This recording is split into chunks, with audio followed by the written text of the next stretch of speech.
অনেক আপুরাই জিজ্ঞেস করে আমি বাচ্চাদেরকে রেগুলার কি টাইপের খাবার দেই বা ওদের খাদ্য তালিকা কেমন। আসলে আমার বাচ্চার সাথে আপনার বাচ্চা বা অন্য কারো বাচ্চা মিলালেও হবে না, এক একটা বাচ্চা এক এক টাইপের হয়।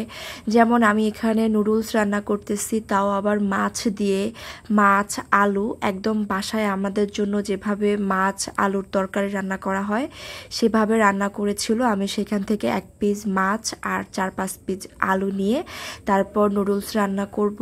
আমার বাচ্চারা প্রথম থেকেই একদমই রাইস আইটেম বা ভাত এগুলা রেগুলার খায় না।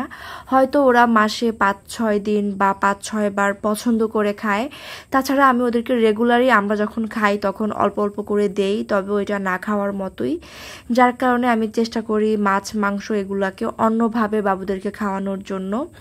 যেমন এখানে আমি মাছ দিয়ে ওদেরকে নুডলস রান্না করে দিলাম এবং ওরা নুডলসটা খুব ভালো করেই খেয়েছে আলহামদুলিল্লাহ।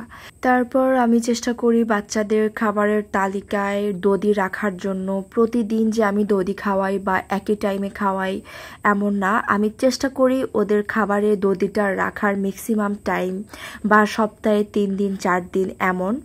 তো আমি বেশিরভাগ সময় দধি মুড়ি দিয়ে খাওয়াই বা চিড়া দিয়ে খাওয়াই, মাঝে মধ্যে ভাত দিয়ে খাওয়াই। বাবুদের 6 মাসের পর থেকে আমি বাবুদেরকে রেগুলার ডিম খাওয়ানোর চেষ্টা করি।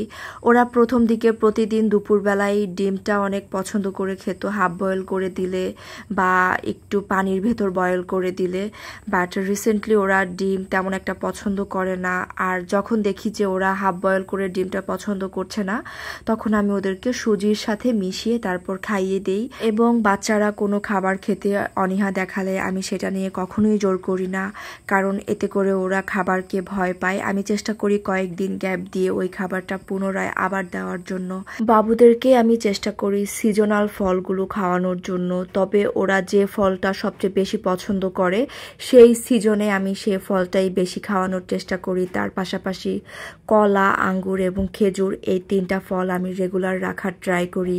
এবং আমার বাবুদের সবচেয়ে মেইন খাবার হিসাবে যেটা এখন পর্যন্ত রয়েছে সেটা হলো পোলাওয়ের চালের সুজি। এটা আমি দুধ দিয়ে রান্না করি। আমি বাবুদেরকে বাজারের যে সুজি পাওয়া যায় ওইটা একদমই না খাওয়ানোর চেষ্টা করি। এবং বাবুদের খাবার তালিকায় আমি ওটস দিয়ে থাকি, কারণ ওটস খেলে আমি যেটা খেয়াল করেছি আমার বাবুদের ওয়েট বাড়ে। এবং আমি ওটসের সাথে সব সময় কলা দিয়ে থাকি বা মাঝে মধ্যে দধি দিয়ে থাকি। বাবুদেরকে আমি বাহিরের কোনো খাবার দেই না বললেই চলে, যার কারণে আমি এই ধরনের শুকনা পিঠা বা বিস্কিট জাতীয় খাবার বাসায় রাখি।